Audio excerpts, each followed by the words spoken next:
I just got 3/4 of the way through this video, only for my phone to suddenly shut off and delete all of my footage. Hey y'all, my name is Nat. I hope you're having a terrific day today, and for this video we are going to be doing my August wrap-up.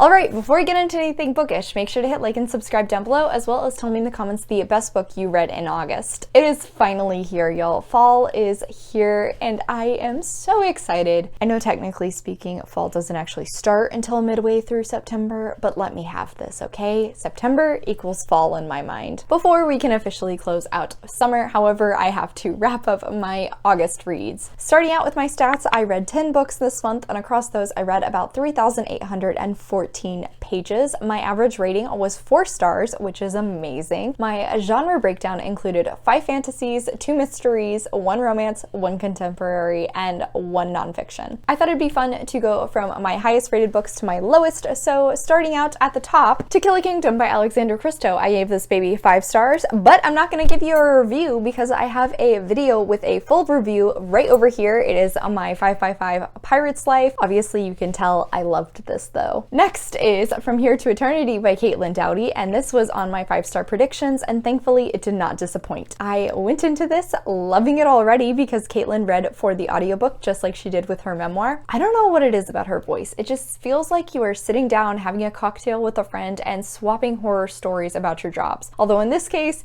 they are fascinating. Doughty is a mortician and cremator, and in this she is traveling across the world to discuss the different ways that other cultures handle their dead. While each of them is very distinct from one another, in the end they are all trying to accomplish the same thing, which is to honor their dead. I really love how she managed to mix history, culture, and science all together to discuss how these cultures handle their dead, where the traditions came from, and how they've evolved over time. Each chapter is a different place, and there are little illustrations throughout the story to coincide with what she is telling you. I think my favorites were the Japanese chapter and the one about North Carolina. With the Japanese chapter, I loved the different stories she managed to tie into death, whether it's how we handle our loved ones now to how we look at suicide. It was just very interesting to see the difference between Japanese and American culture. As for the North Carolina chapter, Caitlin actually visits a body farm, which I initially learned about in the fantastic podcast Criminal, and I'll put a link to that episode in the description down below. I definitely recommend going to check it out. This one talked about the different things that can be learned when looking at the decaying of a body other than just to try and fight crime. It was very fascinating to see how these scientists can use what they learn in all these different ways. Once again, Caitlin has made me strongly consider how our society looks at death. It is a fascinating read. It is darkly amusing, and I cannot wait to read her final book, Will My Cat Eat My Eyeballs? I just recently hauled it, so I can guarantee it's gonna happen here soon. And then finally, the last book I gave 5 stars this month is A Good Day for Chardonnay by Darynda Jones, and this is the second book in the Sunshine Bikram series. I actually read this as a part of the Enneagram Readathon, and I'll put a link to my reading vlog right over here. Since this is the second in a series, I can't really discuss what this is about, but the series is following our main character Sunshine, who recently became sheriff in the small town she grew up in after her parents meddle in the election. She is shocked to find that there is a lot more going on in her town than she ever thought, and also has to deal with running into her old flame Levi for the first time in quite a while. We also get perspective from her teenage daughter Ari, who is suddenly fascinated in mysteries as well. I loved this book just as much as the first one. I realized that the reason I enjoy these so much is because they're Gilmore Girls, but with murder, and that's perfect for me. This had a lot more Levi in it than the first, and I was so here for that. It was also really impressive that Jones managed to juggle 3 different mysteries going on, and I was sucked into every single one of them, and it didn't seem overwhelming. Unsurprisingly, I gave this one 5 stars. Darynda Jones is one of my favorite authors, so I wasn't even a little bit shocked, but I can't wait for the 3rd book, which is A Hard Day for a Hangover. I have no idea when it comes out, but I need it in my hands now. After that are my 4-star reads, and first up is The Right Swipe by Alisha. I also read this for the Enneagram Readathon, and I think I might have found a new favorite romance series. I was dragged into this story very quickly. It is a mix between enemies to lovers as well as a second chance romance between our main characters Rhiannon and Samson. They had a one-night stand months ago, and Samson ended up unintentionally ghosting Rhiannon. She is furious about it, but she owns her own dating company and is attempting to buy out a other company, which Samson now works for. The spice It caught me off guard, but we hopped right into it in the characters' thoughts, which then just increased the tension, and I was so here for that. When we had our characters finally act on it, I was hooked. 𝗖cie can make you hot under the collar. I'm warning you now. Oh my god, it was so good. Samson was actually the first character I've ever read about who was Samoan, and Rhiannon was black. She definitely had some badass bitch in charge energy, and I was here for it.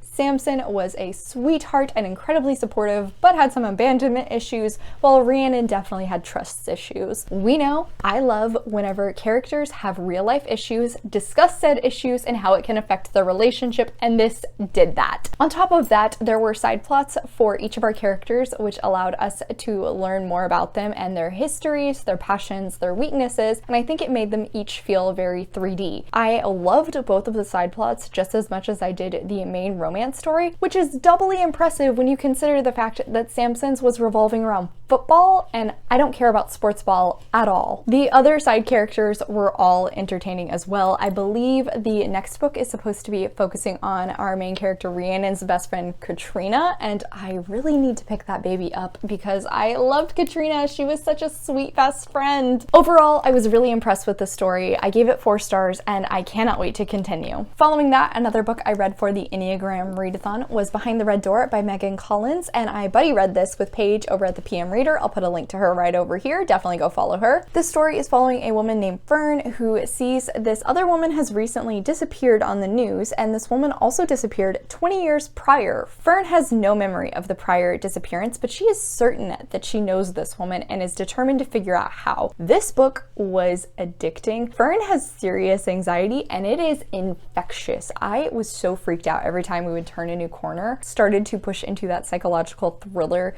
genre, and I was so here for it. How the story is unveiled is very addicting. I would have one person that I was certain was behind it, and then a new piece of information would be revealed to us, and it would make total sense that this other person was now definitely the suspect. This happened on repeat the entire time until we finally found out who was responsible, and while I called it fairly early on, I wasn't mad about it because the way it is handled in this is fascinating from a psychological standpoint. You really have to figure out whether you can trust Fern's brain and her memories, or if you should be trusting your own thought process more. There was an additional twist at the end that I was a bit ambivalent about. I wasn't terribly surprised about it, but I guess it was kind of shocking. And then the ending was unsatisfying to me. The way our protagonist is moving forward seems a bit ambiguous. That sounds weird, but I'm trying to be spoiler free. I just wasn't a fan of how that ended, but I really enjoyed this book overall. I'm definitely checking out more of Megan Collins's work. Like I said, 4 stars. Next up is my 3.5 star reads, and while I have 4 of them, I'm actually not going to be talking about 3 of them because they are in that Pirate's Life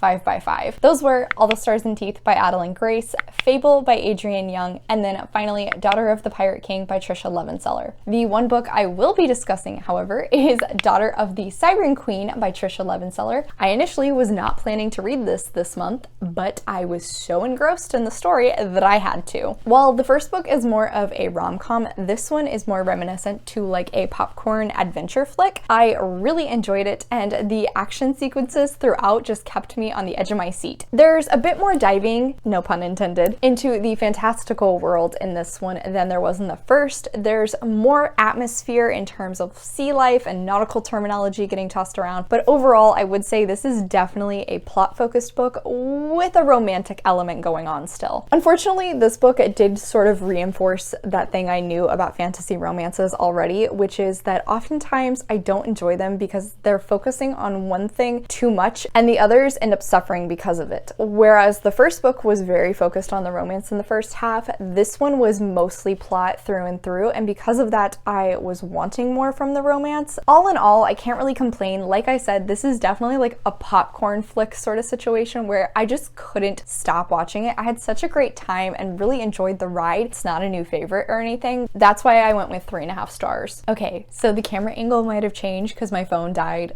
again, but I think I figured out what was going on with it, hopefully. The final book I read this month was The Ghost We Keep by Mason Deaver, also for the Enneagram Readathon, and this was actually the group read for my team. This was a coming-of-age story following our main character, Liam, whose older brother has recently passed away, and they are attempting to handle their grief and overcome it to try and grow from it, but also still remember the good times with their brother. Going into this, I really thought I was going to just be having my emotions torn to shreds, but that didn't really happen, unfortunately. While the characterization of Liam was perfect for a teenager, I think Mason Deaver did a fantastic job of writing how a teen would be handling these kinds of emotions. Personally, I just had a very hard time identifying with them, however. I think a big part of this is just the fact that this character seemed like a teenager, and I don't really want to identify with a teenager anymore. This rating is largely due to something that I was fairly certain I knew already, but this has reinforced it once again, which is I can't do YA contemporaries anymore. I had a lot of sympathy for them, and even though objectively I understood why they were acting the way they were, I just often thought they were kind of whiny and petulant, and that's unfortunate because the story was supposed to be focusing on grief, and that wasn't really what I was feeling. One part of the story I was really impressed with, however, is how we see Liam's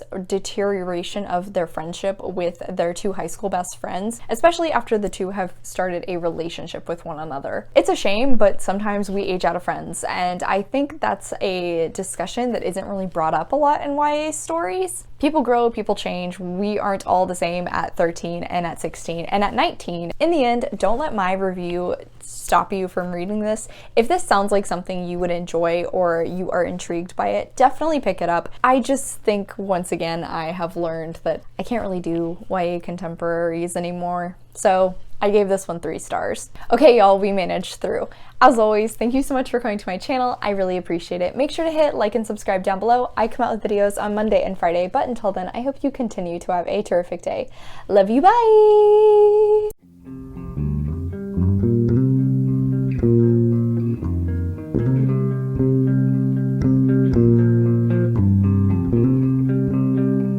Thank you.